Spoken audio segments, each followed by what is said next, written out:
Assalamualaikum sobat-sobat Omah Anak. Hari ini kita akan mendengarkan kisah yang luar biasa dari salah satu nabi yang sangat bijaksana, yaitu Nabi Idris alaihi salam. Tahukah kalian siapa Nabi Idris? Dia adalah nabi yang dikenal sangat pintar, bahkan ia pertama kali bisa menulis dengan pena. Yuk kita dengarkan ceritanya. Nabi Idris alaihi salam adalah keturunan ke-6 Nabi Adam yang lahir di Mesir. Nama asli Nabi Idris alaihi salam adalah Honuh. Sementara itu guru utama Nabi Idris adalah Shish. Nabi Idris adalah nabi yang memiliki kecerdasan luar biasa. Beliau merupakan manusia pertama yang berhasil menjinakkan kuda dan menjadikannya sebagai tunggangan.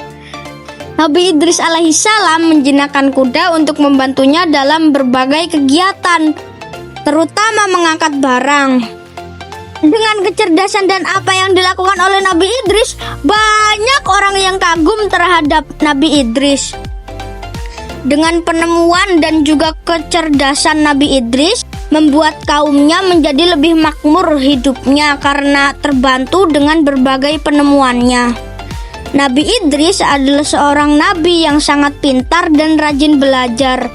Allah memilih Nabi Idris sebagai nabi untuk mengajarkan kebaikan kepada manusia. Ada yang tahu nggak apa yang diajarkan oleh Nabi Idris? Dia mengajarkan bagaimana cara beribadah kepada Allah, menjadi orang baik, dan juga mengajarkan orang-orang agar selalu berkata jujur. Selain mengajarkan kebaikan, Nabi Idris juga pandai dalam ilmu pengetahuan loh. Ia mempelajari bintang-bintang di langit dan bagaimana waktu berjalan. Allah memberikan Nabi Idris alaihi salam kemampuan untuk menulis dan menghitung. Dan ia mengajarkan ilmu-ilmu itu kepada orang-orang di sekitarnya.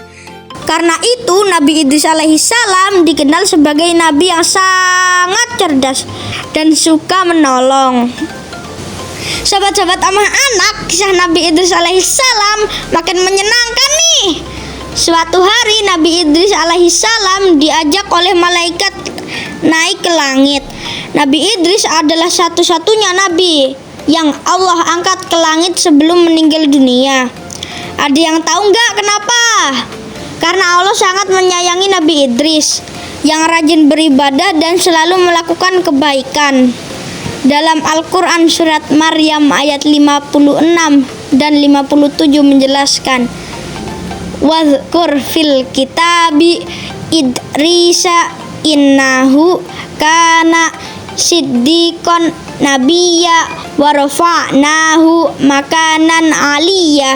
Yang artinya, dan ceritakanlah hai Muhammad kisah Idris di dalam Al-Quran. Sesungguhnya ia adalah seorang yang sangat membenarkan dan seorang nabi, dan kami telah mengangkatnya ke martabat yang tinggi. Ada yang tahu nggak apa makna yang tersirat dari ayat tersebut? Kita belajar sama-sama yuk. Pada kedua ayat itu, Nabi Muhammad diperintahkan supaya menerangkan berita tentang Nabi Idris alaihi salam. Menurut riwayat yang terkenal mengatakan bahwa Nabi Idris adalah nenek moyang Nabi Nuh alaihi salam. Ia adalah orang yang pertama menyelidiki ilmu bintang-bintang dan ilmu hisab. Sebagai salah satu mukjizat yang diberikan Allah kepadanya, Allah menurunkan kepadanya kitab yang terdiri atas 30 lembar.